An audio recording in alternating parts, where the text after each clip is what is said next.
আসসালামু আলাইকুম সুপ্রিয় শিক্ষার্থী বন্ধুরা, নওরিন স্টাডি হোম থেকে তোমাদের জন্য নিয়ে এসেছি আর একটি ক্লাস। আজকের আলোচনা হবে বিগত প্রাইমারি শিক্ষক নিয়োগ পরীক্ষার প্রশ্ন নত্য ও সত্য বিধান থেকে।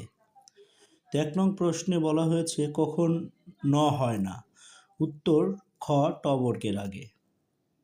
2-এ বলা হয়েছে কোনটি শুদ্ধ বানান, উত্তর গহ স্পন্দন। কোনটি শুদ্ধ বানান, ক অন্বেষণ।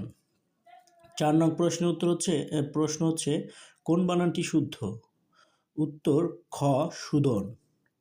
নিচের কোন শব্দে মূর্ধন্যয়ের ভুল প্রয়োগ হয়েছে, হচ্ছে ক্রন্দন, গ, উত্তর গ।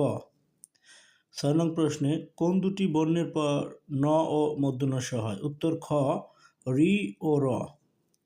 কোন বানানটি শুদ্ধ, ক কনিষ্ঠ। শুদ্ধ শব্দগুচ্ছ কোনটি, খ গণনা, গণিকা, শোণিত।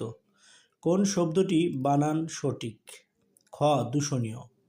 10 নং প্রশ্ন কোনটি শুদ্ধ বানান, খ মনোহারিণী।